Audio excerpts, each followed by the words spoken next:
Ammonia வாயு ஏன் ஆபத்து? திருவள்ளூர் மாவட்டம் பெரியபாளையத்துக்கு அருகில் கன்னிகைப்பேர் மஞ்சங்கரணை பகுதியில் இயங்கி வந்த கடல் உணவு பதப்படுத்தும் ஏற்றுமதி செய்யும் தனியார் தொழிற்சாலைகள் அண்மையில் ஏற்பட்ட அமோனியா வாயு கசிவு விபத்தில் 17 பேர் உயிரிழந்த சம்பவம் அதிர்ச்சியை ஏற்படுத்தி இருக்கிறது. பலர் தொடர்ந்து சிகிச்சை பெற்று வருகிறார்கள். பாதிக்கப்பட்டவர்களில் பெரும்பாலானோர் பெண்கள். தொழில்சார் பணியிடங்களில் அமோனியா வாயுவால் ஏற்படும் அபாயங்கள், அதை சுவாசிப்பதால் ஏற்படும் உடல்நல பாதிப்புகள் குறித்து புரிதல் அவசியமாகிறது. அமோனியா வாயு என்பது கடுமையான நெடியுடைய நிறமற்ற வாயு. இயற்கையாகவும் மனித செயல்பாடுகளின் மூலமாகவும் உற்பத்தி செய்யப்படும் வாயு இது. ஒரு நைட்ரஜன் அணு 3 ஹைட்ரஜன் அணுக்களால் ஆன இதன் மூலக்கூறு வாய்ப்பாடு NH3. இதை அழுத்தத்துக்கு உட்படுத்தி திரவமாக்கி நீரில் கரைக்க முடியும். உரங்கள், நெகிழி, சலவை, சுத்தம் செய்யும் பொருள்கள், சாயங்கள் முதலானவற்றை தயாரிக்க பயன்படும் முக்கிய வேதிப்பொருள் அமோனியா. இது போக ஐஸ் கட்டி தயாரிப்பு ஆலைகள், கடல் உணவுப் பொருள்களை பதப்படுத்தும் குளிர்பதன கிடங்குகளில் குளிரூட்டியாக பயன்படுத்தப்படுகிறது. இது காற்றில் உள்ள ஈரப்பதத்துடன் மிக எளிதில் வினைபுரியும் தன்மை கொண்டது. கண், மூக்கு, தொண்டை, நுரையீரலில் உள்ள ஈரப்பசை மிகுந்த திசுக்களை உடனடியாக எரிச்சலடைய வைக்கக்கூடியது. ஆகையால் குறைந்த அளவில் இந்த வாயு வெளியேறும் போது லேசான எரிச்சல் ஏற்படும். அதுவே அதிக அளவில் சுவாசிக்க நேர்ந்தால் மூச்சுக்குழாய், உடல் திசுக்கள் கடுமையாக சேதமடையும். ஒரு நபர் அபாயகரமான அளவில் அமோனியாவை சுவாசிக்கும் போது அது நஞ்சாக மாறும். விபத்து நிகழ்ந்த திருவள்ளூர் தொழிற்சாலையில் அமோனியா குளிரூட்டியாக பயன்படுத்தப்பட்டு வந்தது. வழக்கமான பணிகள் நடைபெற்று கொண்டிருந்த போதே அமோனியா கசிவு ஏற்பட்டிருக்கிறது.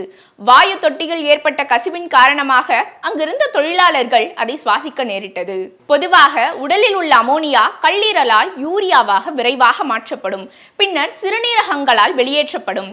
இரத்தத்தில் உள்ள அமோனியாவின் அளவு அதை வெளியேற்றும் கல்லீரலின் திறனை விட அதிகரிக்கும் போது அமோனியா நஞ்சாகும். வாயு அல்லது திரவ வடிவில் அமோனியா இருக்கும் போது மனித திசுக்களில் உள்ள நீருடன் வினைபுரிந்து அமோனியம் ஹைட்ராக்சைடு என்கிற அரிக்கும் தன்மை கொண்ட காரப்பொருளாக மாறிவிடும். இது கடுமையான எரிச்சல், திசு சேதத்தை ஏற்படுத்தும். காற்றில் மிக குறைந்த அளவு அமோனியா இருந்தால் கூட கண், மூக்கு, தொண்டை எரிச்சல், இருமல், மூச்சுக்குழாய் சுருங்குதல் போன்ற பின்விளைவுகள் உடனடியாக ஏற்படும். அமோனியாவின் அளவு அதிகரித்தால் தொண்டை சுருங்கி பிறகு வீங்கி சுவாச குழாய் அடைபட்டு நுரையீரலில் நீர் கோக்க வழிவகுக்கும். இதனால் இரத்த ஆக்சிஜன் அளவு குறைந்து மயக்கம் ஏற்படக்கூடும். வாயுவின் தாக்கம் அதிகரிக்கும் போது சுவாச மண்டலம் பாதிக்கப்பட்டு மூச்சு விடுவதில் சிரமம் உண்டாகும். பாதிப்பு தீவிரமாகும் பட்சத்தில் உயிருக்கே ஆபத்து ஏற்படலாம். திருவள்ளூர் மாவட்டத்திலும் இதுதான் நிகழ்ந்தது. இதனால் பாதிக்கப்பட்ட தொழிலாளர்களுக்கு மூச்சு திணறல், கண், சுவாச மண்டலத்தில் கடுமையான எரிச்சல், இடைவிடாத இருமல், நெஞ்செரிச்சல் போன்ற அறிகுறிகள் தென்பட்டதாக மாநில சுகாதாரத்துறை தெரிவித்துள்ளது. இவை அனைத்தும் அமோனியா வாயுவை சுவாசித்ததன் விளைவு எனவும் உறுதிப்படுத்தப்பட்டுள்ளது. அமோனியா நஞ்சை முறிக்க பிரத்யேக மருந்துகளோ சிகிச்சைகளோ இதுவரை கண்டுபிடிக்கப்படவில்லை. உடலில் நச்சுத்தன்மையின் அளவை கண்டறிய முறையான சோதனைகளும் இல்லை. உடலில் இருந்து அமோனியாவை எவ்வளவு விரைவாக நீக்க முடியுமோ அவ்வளவு விரைவாக நீக்கி துணை சிகிச்சைகளை வழங்குகிறார்கள் மருத்துவர்கள். இதில் ஆக்சிஜன் உதவியுடன் சுவாசத்தை சீராக்குவது, தீக்காயங்களுக்கான சிகிச்சை, கண் எரிச்சல், காயம் ஏற்பட்டால் அதற்கான சிகிச்சைகள் வழங்குவது ஆகியவை அடங்கும். தீவிரமான சுவாச பாதிப்பில் இருந்து உயிர் பிழைத்தவர்கள் பிற்காலத்தில் நாள்பட்ட நுரையீரல் நோயால் பாதிக்கப்படும் அபாயம் உள்ளது. கண்களில் இந்த வாயு படும் பட்சத்தில் சில வாரங்கள் அல்லது மாதங்களுக்கு பிறகு கார்னியா எனப்படும் விழி வெண்படலத்தல், புண் துளைகள் ஏற்படலாம். இதனால் பார்வை இழப்பு நேரிடலாம். கடுமையான பாதிப்புக்கு உள்ளான நபர்களுக்கு கண்புரை, குளுக்கோமா போன்ற கண் அழுத்த நோய்களும் ஏற்படும் அபாயம் இருப்பது தெரிய வந்துள்ளது. தமிழ்நாடு அரசு அமைத்த விசாரணை குழு நடத்திய ஆய்வில் திருவள்ளூர் தொழிற்சாலையில் போதிய பாதுகாப்பு நடைமுறைகள் பின்பற்றப்படாதது உள்ளிட்ட பல்வேறு முறைகேடுகள் வெளிச்சத்துக்கு வந்துள்ளது.